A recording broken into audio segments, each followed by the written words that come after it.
Hey everybody, welcome to Breakfast All Day. We made it through another week. Alonso here with Matt and Christy. We got news, we got marquees, we have special art, we have Grogu Tiki. Yes, my brand new Grogu Tiki mug. Again, if you're not Available watching, through Tiki Marketplace. if you're not Hey, watching Matt, on YouTube, this is the stuff you miss. you're missing out. Hey, Matt, what mic are you on? I'm on my regular mic. Am I really Okay, low? cool. Just making sure. No, you sound a little far away for a sec. So yes, I love Matt's new Tiki mug. It is maybe your greatest crowning achievement yet in your collection. Why, thank you. It's really freaking cute. I showed the picture of it to Nick and he thought it was terrifying. I think my favorite is probably still your Modoc, but you know. The Modoc is a really good one. Yeah. Well, good. Well, we'll do a whole separate episode one day on just Matt's Tiki mug collection. Oh, there you go. We Nice have to story. begin today with some sad news, and that is that DMX has died. Yes. We have a lot of death for you off the top. Just gonna warn you. DMX had an overdose a week ago, like right after we finished recording last week. There was a report that he had been hospitalized with an overdose in New York. And he was hanging on life support for a while. And there was some confusion last night. There were reports last night that he had died. And lots of glowing, flowery tributes. And the family was like, no, he's still with us. Please, just sit tight and keep praying. And sure enough, today he died. He was only 50 years old. He has the exact same birthday as you, Matt? So he and I were born on December 18th, 1970. We were the same age. Yeah. And I got to tell you, I've always felt like a little bit of extra interest when he does something. Cause I'm like, man, I'm exactly that old. That's, it's like this weird, it's always been this weird, dude's got a bunch of hit singles and I've done nothing. You've done different things. I've done different things, but it's just over and above the loss of a guy like that. And, was not the biggest fan of his music, but really liked the stuff that he did. It's just weird that he and I were the exact same age and he has now died.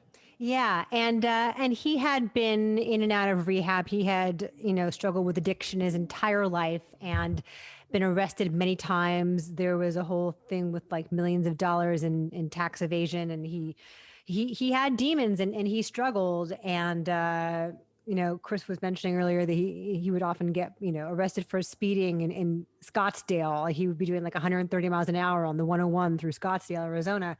And also was in a lot of movies. Yes. He had these incredible songs. He had 3 platinum albums in a really short time period there. In the late 90s, early 2000s, that was his sweet spot. And he did a bunch of films, including Romeo Must Die and Cradle to the Grave with Jet Li. He worked with Aaliyah. He did a lot of movies. And then, of course, his songs were in a lot of movies. And it's just very sad, and a lot of people are sharing videos today of, incredible moments with him playing, was it Woodstock 99? And he's in red overalls and beat up Timberland boots, and the whole crowd, 100,000 people are going nuts. And then on a more intimate scale, there's this video of him singing Rudolph the Red-Nosed Reindeer, which is really cute. So very sad. Also this week we lost Ann Bates, who was one of the original SNL writers and created the CBS sitcom Square Pegs. I love Square Pegs. I was a huge fan of that show. Aired the year that I was in the 9th grade, and I felt very seen by that program. Yeah, I used to be able to do that entire monologue, the whole melted makeup monologue, when I was in junior high school. So I love that. If I'm not show. mistaken, that theme song was by the Waitresses, right? Yes, it was. She was only 74 years old. I got to do a panel with her, a Q&A panel with her after a screening of the documentary Love Gilda, the Gilda Radner documentary. She was cool. She was a cool chick. And, think about in the early 70s, she and her writing partner were she was the rare women in that very male dominated world of comedy in New York. Also today, Prince Philip died. Yes. He was 99. And those fuckers at Fox News are already trying to blame it on Meghan Markle. Because why else would a 99-year-old man who looks like the Crypt Keeper drop dead all of a sudden? He'd been sick for a really long time, right? So the suggestion is that he was hanging on And then he was so upset by that Meghan Markle interview that like pushed him over the edge. See, I thought they were saying she was like the pusher robot and pushed him down the stairs. No, but it's like Brian Kilmeade on Fox and Friends today suggested that like Meghan Markle's candor about her time with the royal family is what spilled his doom, which is kind of bullshit. Yeah. Okay. So, so Prince Philip was 99 and had an illustrious life, was in the military and was rakish and played polo, and then as he got older was like curmudgeonly and rakish and racist apparently. So that too, yes. There was some quote the about hard him C and the soft C. Yeah, no, but there's some quote from when he went to visit Australia, like not even 20 years ago, was speaking to Aboriginal people and asked them, "Do you all still throw spears at each other?" No, we throw at you, buddy. Condolences to QE2, who spent like 80 years with that guy. So, you know. Yeah. So we have all of that. But Hope Springs Eternal, schools are opening. Dodgers home opener is today. And California in general. Yes, Matt's holding a finger up to shush me. Yes, honey. Sorry. Okay. No, not shush you. I'm just to interrupt. we also want to mention ending you.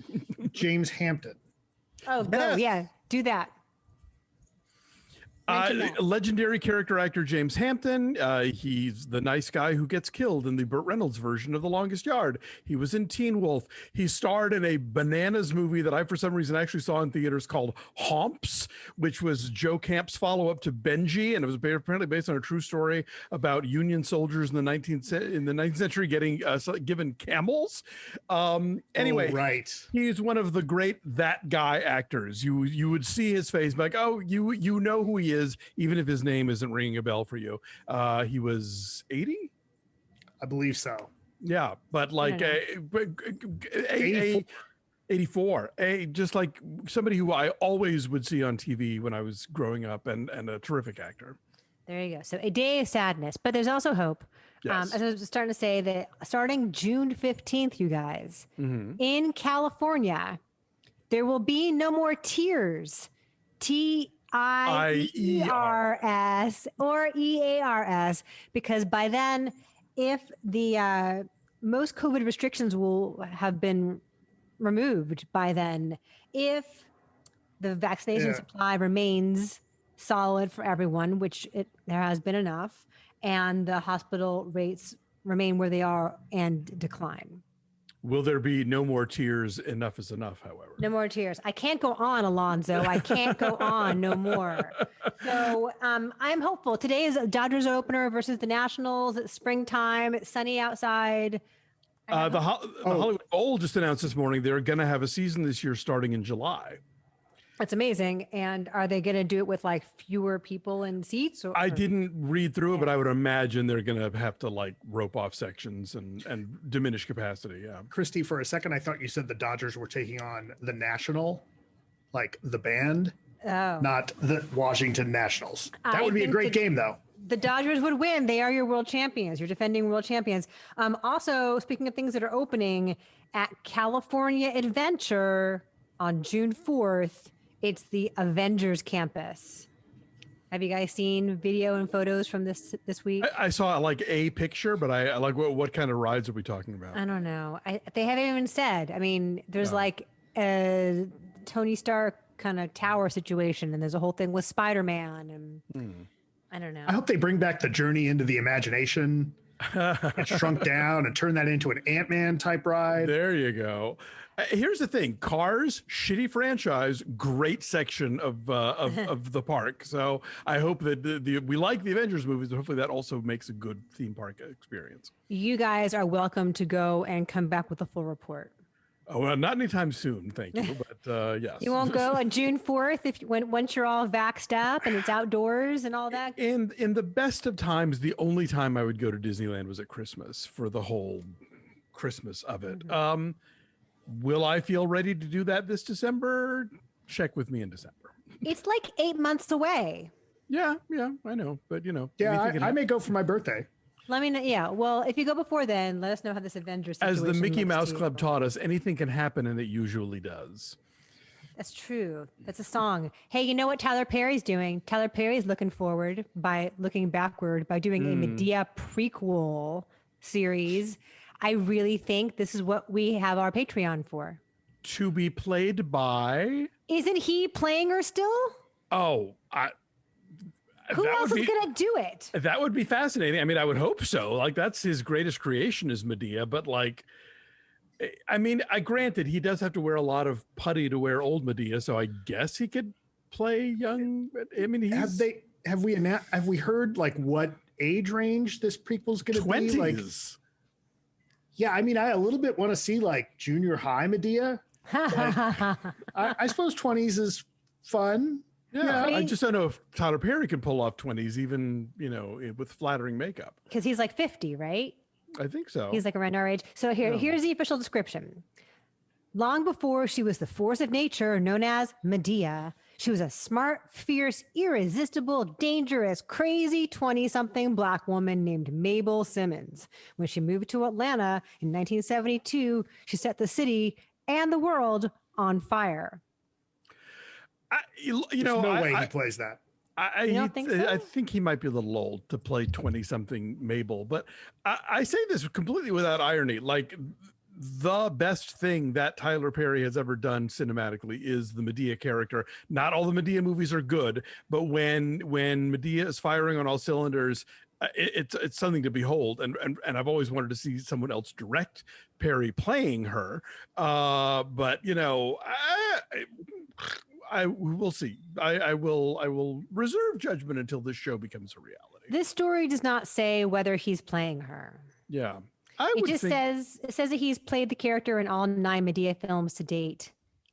I think he might be over it at this point, but obviously it would be a different kind of physical transformation. It wouldn't be a fat suit and it wouldn't be the latex, but it would be, obviously other stuff. So I have the perfect casting. Okay. Because we know he's not doing Bridgerton season 2. Regé-Jean Page is young Medea. Is Medea. Oh, that we would do. That's actually pretty good. I heard, I've been hearing rumors that he might be somehow involved in Black Panther 2, but I don't know. That'd be cool. Based on nothing, so don't quote me. The scenes I'm seeing don't specify as to whether he's playing her or not. Maybe it's knowable at this point. But that does bring us to a Regé-Jean Page story, though, which is that apparently he was not even considered for a role in the sci-fi series Krypton because executives thought that he couldn't play it because he's Black. Really? Yes. That drives me nuts when you have movies that are about aliens and people can only conceive of aliens as being like white and, bipedal and all the other things like that's so limiting. Well, I mean, look, like having aliens that look like people certainly saves you a lot on special effects. Sure. But do they all have to be white? I mean, like if this planet can have multiple races, I would imagine Krypton could too. Well, the other thing too is like, man, who says Superman, Clark Kent, as we've always seen him, can't have a father that had darker skin? Like, they're aliens. What the fuck? Who cares? All bets are off. So you think Jor-El could be Black for sure? Sure. Jor-El could be anything. Yeah. He could be Marlon Brando. He can be anything. Exactly. Right. Be like, oh, look, the pecs are what runs in the family. Because we don't even know how Kryptonians spawn, or at least we could make up a new way if we felt like it. So like nothing's off the table. Wasn't Kal-El born in like an egg or something? What am I envisioning? Depends on which version. I'm picturing the movie, Superman the movie. Isn't he born in an egg? No, he's shot to Earth. He's not Mork. Nice callback. Krypton, not Orc. He is in the Richard Donner movie. He is shot to Earth in like Liberace's chandelier. That's right. He actually was a Christmas tree topper that they put him as. They weren't doing anything else with it all year long. Anyway, so that story got out, and then Regé-Jean Page himself tweeted about it, saying like, "It's hurtful to relive all of this, but I'm glad that we're all having the conversations about casting." And the thing is that the show that made him a superstar, Bridgerton, was all about like you know, Non-traditional casting. people of color being in roles that they weren't in ordinarily, and the excitement of that. So anyway. Right. Boy, DC showing they have a great track record with their black actors. Huh. Right. True. So, but along those lines, there's something of hope. My kid's taking the dog out right now. It's very exciting. SAG Award winners. We had the SAG Awards last weekend on Sunday night on Easter, and it was Chadwick Boseman, Viola Davis, Yoon Ye-jung, Daniel Kaluuya. It was the first time that all four of those top categories had been won by actors of color. Oh, nice. Okay. Yes. And the big winner of the Best Ensemble, which is their version of Best Picture, was Trial of the Chicago 7. Ugh. Okay. Daniel Kaluuya's SNL bit this weekend was really good. I didn't see it. gags. I heard it was great. Yeah, basically saying, I'm black and I'm British and I'm pretty much what the royal family was afraid that Meghan's kid was going to look like. Oh. And it was very sweet. He talked about how, like, when he was 9, he won an award for a play that he wrote that was based on a Keenan and Kel sketch. So the idea that he was getting to work with Kenan Thompson now was like a huge life moment for him. So that was very cool. Speaking of the royal family, Elizabeth Debicki is going to join season 5 of The Crown as Princess Diana. Oh, okay. And Kristen Stewart, whose birthday it is today, is playing her in the Pablo Larraín movie. So. Yes. I had not realized that Princess Diana was 7 feet tall. She's also from Krypton. She's a space alien. Special effects. It'll be fine. But I mean, Diana was like 5'10", wasn't she? I mean, she was super tall. I mean, no one's Elizabeth Debicki tall, but like, I think Diana was tall. That scans, how you mentioned, I don't know for sure. Anyway, let's talk about, we had some news this week about the Tiger Woods crash right here on the Palos Verdes Peninsula. He was going super fast. He was doing anywhere between 84 and 87 miles an hour in a 45. Yikes. And not just any 45, not like it's a straight flat 45. It's like down and like curved. It's like a kind of a dangerous curve. Like a residential area? It is a big street. It's Hawthorne. Hawthorne like goes across the hill from PB Drive North to PB Drive South. It's like a big uphill. Then the high school is up there and the mall is up there. And then you have to go back downhill again. He was going downhill, northbound toward PB Drive North. And there's a big steep curve and like it kind of sneaks up on you. You can go too fast. And he must have just been like looking at his phone or something because he was fucking flying. The other question is, I mean, I'm not familiar with that road. Is it, sometimes you come across those roads that are like banked the wrong way, which then could mean that you're losing control if you're going too fast. The other thing is, man, don't take the curve at 80 something miles an hour in the SUV. Yeah, he's top heavy. Mean, they're not driving around in Fast and Furious in SUVs. They're not. They don't take their quarter mile at a time in the top heavy. Exactly. Well, aren't they when they're driving across the ice in that last one with the missiles and the submarine? And when they're in a helicopter, you know, when the car is being held by the helicopter. Right. He's in that insane Mustang. Right, but I thought somebody had an SUV. Maybe not. I don't remember. But he will not be cited. Although there is like, you know, empirical information contained in the black box in the car that he was speeding. He will not be cited, which has caused a bit of an uproar down here because people think like he could have killed people. Like, it happened to be 7:12 a.m. and so the road wasn't very crowded. But if it were time to go to school, people take Hawthorne to get to the high school. Like he could have killed people, and he will not be cited because nobody actually witnessed it. So. Anyway. Okay, well, I hope that largesse is extended to others. Then Jesus Christ. And I mean, trying to say like, it's not because he's a celebrity. That doesn't stop them from using red light cameras. Yeah, the camera sees you.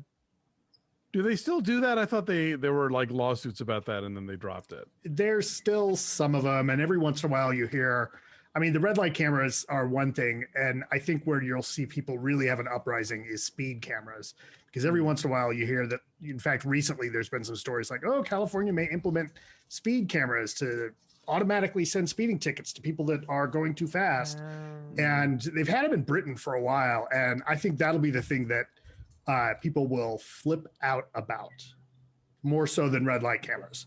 Well, they have those cameras or whatever. If you're on like the tollway, right? If you're like in the fast track lanes on the 110 and you don't have a fast pass, they'll zap you and send you a ticket. Or Right, because they'll run fee. your plates and they'll see if you have paid or not. The other thing too about the tolls that I've thought about is theoretically they would be able to tell if you made too good a time from one station to the other. I thought about right? that Like, too. oh yeah, there's no way this guy could make it here in 20 minutes without going 120 miles an hour. Yeah. Not that Also, I've considered that. You thought, but the thought crossed your mind briefly. Also, apparently, when Tiger came to after the accident, he woke up in the hospital. He thought he was in Florida. He didn't realize he was in California. Maybe he was trying to drive to Florida. Anyway. There's a big story in the Hollywood Reporter magazine about Scott Rudin. Did you guys read this? How is this news? It's not news. As somebody said, Scott Rudin being a shitty boss is such a secret. They made a movie about it in 1994. Yes. No, it's not a secret, but I think there's the perspective of there's been this reckoning and all of these like media titans who were abusive, bullying assholes or assaultive, whatever, have all been taken down, but he still prevails. He's like one of 16 EGOT winners.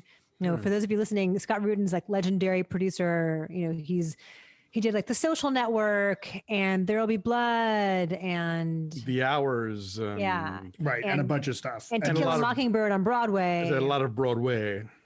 And he has amazing taste apparently, and so all his stuff is very successful, but he's also like notoriously the worst person in this town to work for. I guess he's in New York now, but a guy I went to high school with was an assistant for him in the early 90s, like fresh out of college, and got a phone thrown at him, as you do when you work for Scott Rudin. But the stories in this article are just horrifying, like throwing food, throwing a teacup, smashing someone's hand with a computer monitor, and it was like bleeding, and berating people and expecting them to be there all hours of the day and night. He's just outgoing assistants would write "fuck you" on the bottom of his desk, knowing that eventually he was going to flip it over. And see the message. There was some stat in this story about how he burned through 119 assistants in 5 years. Yeah, he is who Kevin Spacey is playing in Swimming with Sharks. Right. I think part of what kept him from getting taken down earlier is that there doesn't seem to be any stories about sexual harassment from him. Because I think he's just a garden variety sociopath. Right. Just a regular asshole. I told you guys, I've told you, I was mentioning this on Twitter the other day about getting the call from one of his people about some review that we had to take that. So in my Rotten Tomatoes days, I get this call one day, or I first get an email saying, hey, we think this review for this film is anti-Semitic and it should be taken down. And I don't really want to mention the movie, and I don't want to mention, I won't mention the person, but the review for the movie, obviously it was a movie that Scott Rudin had produced. So come to find out that this person is calling on behalf of him to get this review taken down that he has said is anti-Semitic. And when we read through the review says there are parts of the movie that could be considered anti-Semitic. And so I say, no, we're not taking that down. And the person on the other end of the phone is, well, no, you don't understand. This really needs to come down.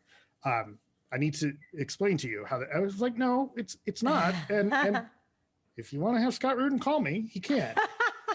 Because I'm thinking like, I don't work for him. Right. What's he going to do over the phone? Right. Like I'm on the other, right. Like he can't hit me through the phone.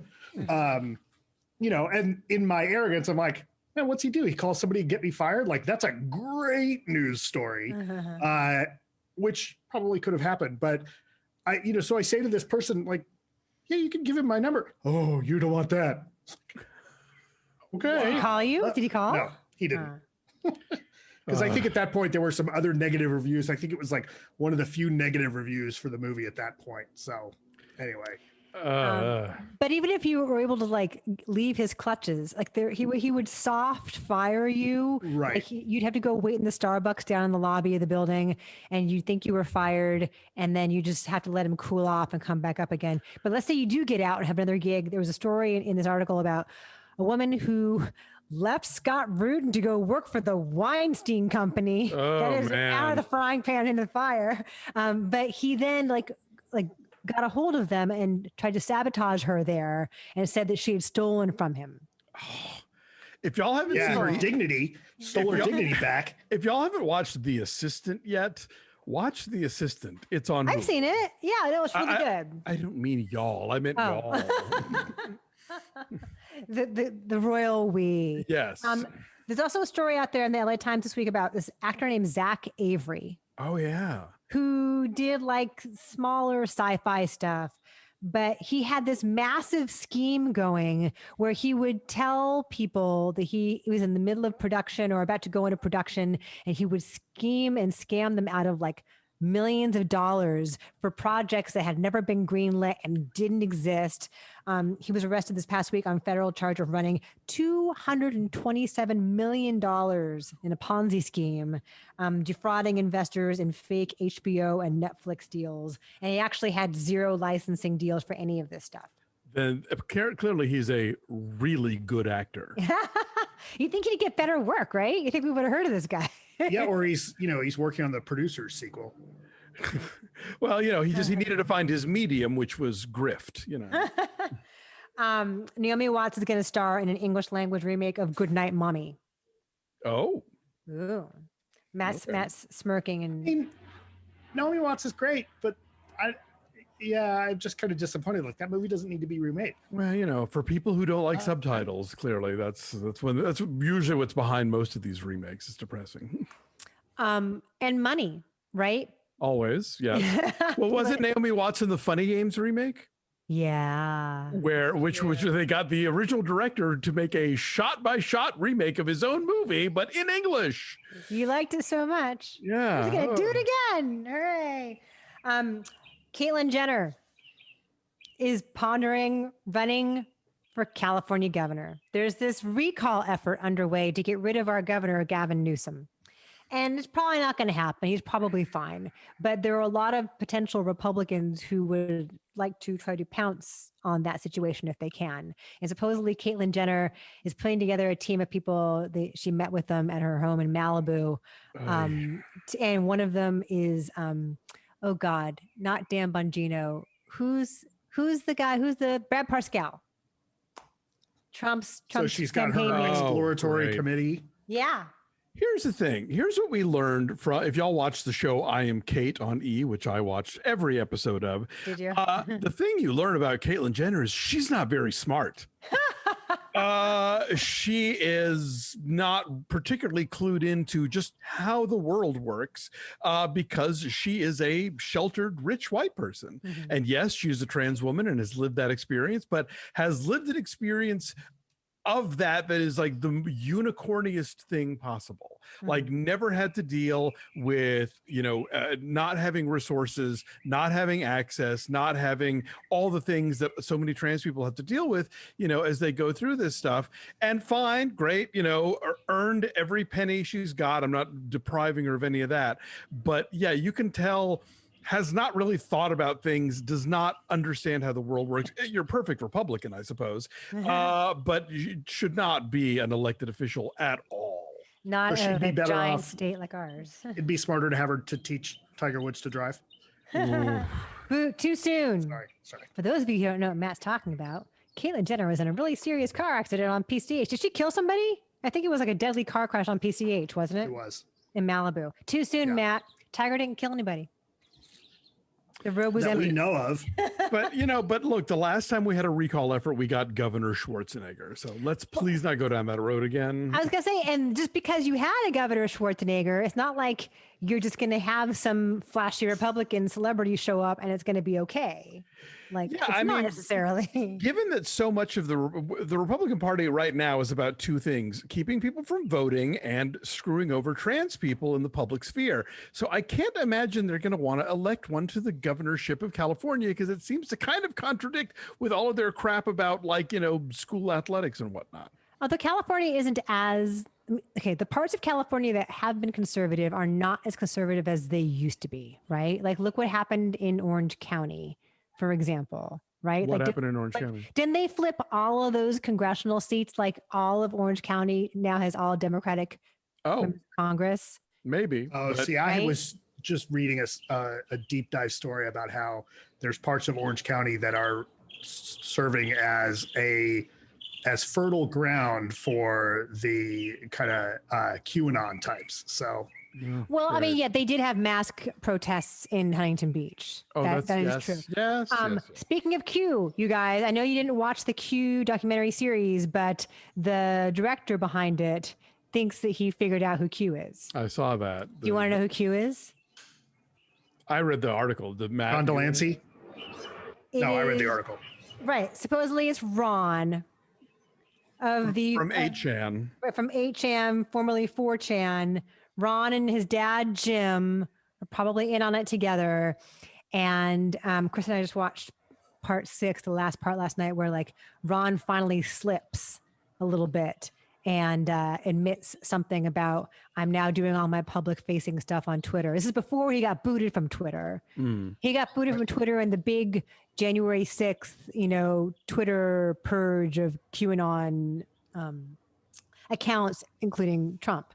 But he sort of admitted that it's him, which is, horrifying to think about. And then they replayed all of this footage from the insurrection on January 6th and the build up to that, and seeing it now with this knowledge, seeing it through fresh eyes, made it horrifying all over again, because it all happened because people believed this guy who was just like a chat board administrator who pretended to have knowledge, and people just got in on it and believed it and followed it, and it just metastasized, and people are dead.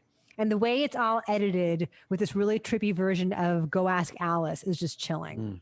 Yeah, this guy wrote basically tinfoil fan fiction, and then all these people decided, no, he's a government insider and he's going to tell us the truth. And here we are. I mean, the risk of being glib, it sounds not far off of the creation of Scientology or a lot of other cockamamie religions and cults. That was science fiction, right? I mean, L. Ron Hubbard wrote. Although, is he making money out of this?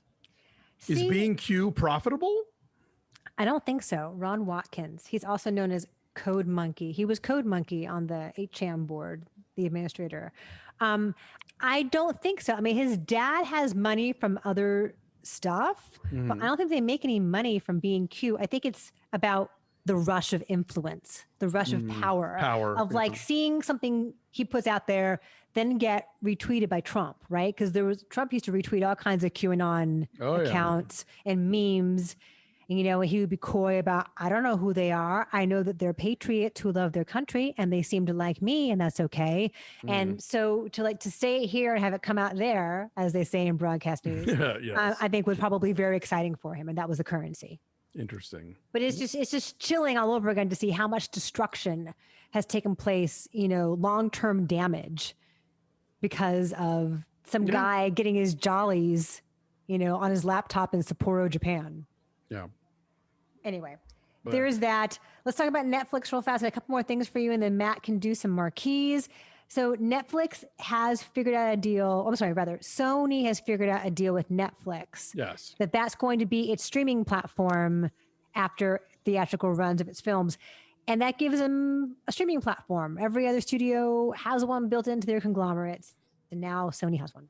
Yeah, they were kind of the last holdouts, but I think given they're probably looking at how like HBO Max is pouring all this money into it and like going for stunty stuff like the Snyder Cut in the hopes of getting people interested. Netflix has actually been taking a hit since like HBO Max and Disney Plus started. And so they're probably like, look, we're rather than try and spend money on this, if Netflix is in a spending mood, they can have our current library. And then that's minimal, like we pocket that. We don't have to like do any of the outlay of trying to build this streaming platform and keeping it alive and creating, having to feed the beast with new material and, new content. So it's not a bad idea, Sony. Yeah. So that'll begin in 2022. Are you going to also mention the Sony deal with Ryan Johnson? I mean, not the Netflix deal with Ryan Johnson. Is this for Knives Out 2 and 3, where Yes. he and Daniel Craig each stand to make $100 million? Yes. So I didn't actually read that. I just saw the tweets about it. So how are they making that much money from Knives Out 2 and 3? It's a long article and it got very into the financial weeds that I don't understand. But Okay. yeah, apparently they are. It is some like it's a big contract for the 2 sequels, and I don't know if there's anything else beyond that involved. But yeah, I don't remember. they could apparently pocket. They could the 2 of them and like one producer could each pocket 100 mil out of this deal. So okay, that's what we're doing now. For Knives Out. That's really Yeah. interesting. Well, apparently it was Knives Out was super profitable. It has 007 attached to it, and it loans itself to being like, because the character they're keeping is the detective. It's like Poirot or whatever else. You can plop him into any other kind of circumstance with whatever kind of cast, and probably do what they did in Knives Out, which is get a lot of super famous people who will take some sort of back end deal. Although I don't know how a back end deal works with Netflix.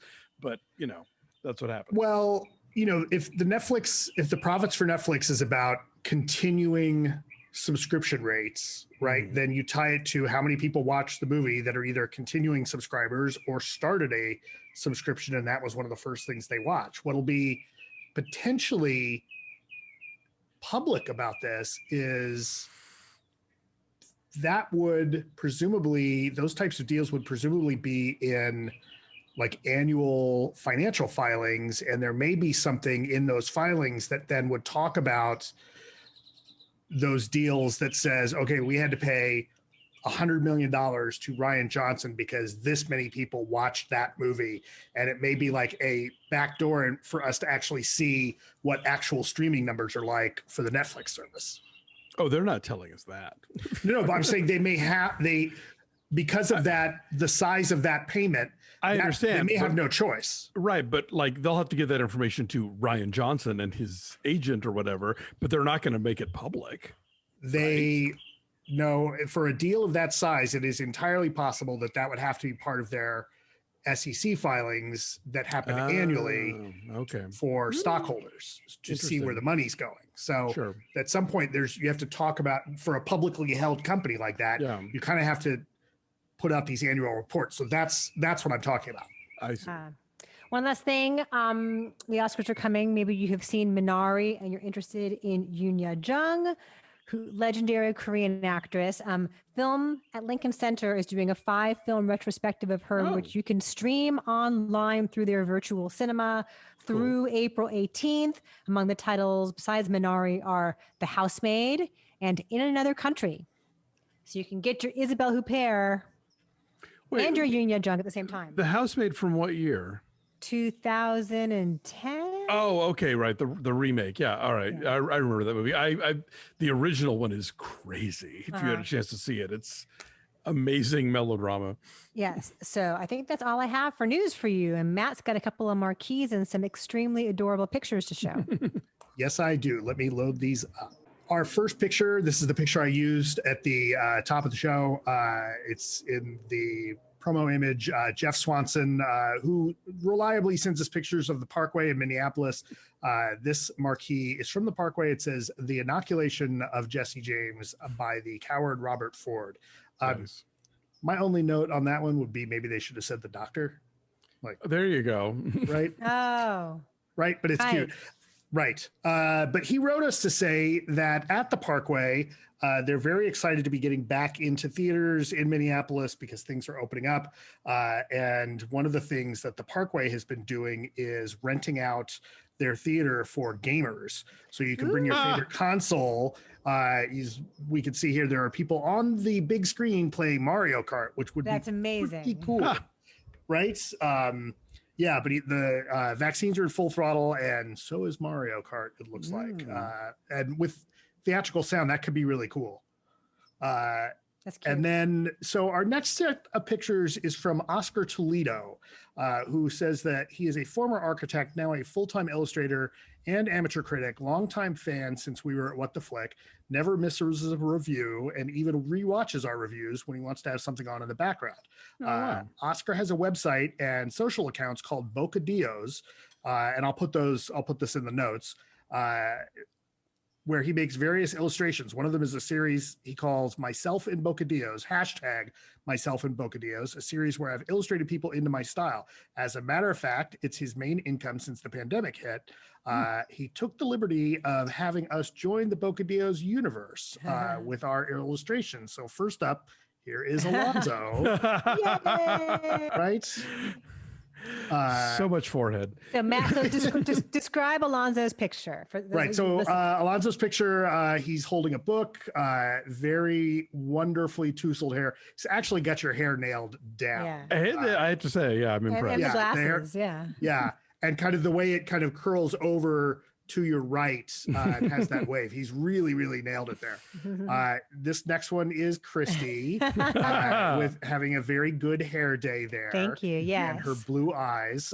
With beverage. Phone, right? Oh, it's a phone. Okay.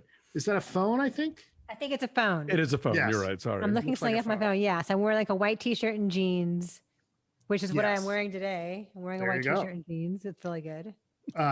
Cute. Yes. It's very cute. And then there's me with my Hawaiian shirt. He's got my Lono mug. That took some time to really recreate. I'm really impressed with that.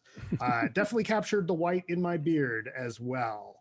And so these are our individual pictures. And then there's one of us on Zoom. He got our backgrounds down perfectly. Absolutely. With my pool in the background and Alonso's books and Christy's garden. So these are from Oscar Toledo again. And I'll put some notes about it in the copy on the video today. So Oscar, thank you so much. These are so cool. These are amazing. And they're beautiful. So well done. They're beautiful. Thank you. I'm very honored. No one's ever done that for me before. So, very sweet. So thank you, Oscar. Cool. Thanks, you guys, for sending all that stuff in, and keep it coming at BeFast all day in all the places. Yes. So thank everybody for watching. Like this video, subscribe to our YouTube channel. Like Christy said, we're at BeFast all day on all the social medias. Our Patreon page is at patreon.com/BeFastAllDay. Have a good week. Take care of yourselves and each other. Keep washing your hands and wearing those masks. And yeah. Sorry. Go ahead. And we'll see you next time. Bye. Bye.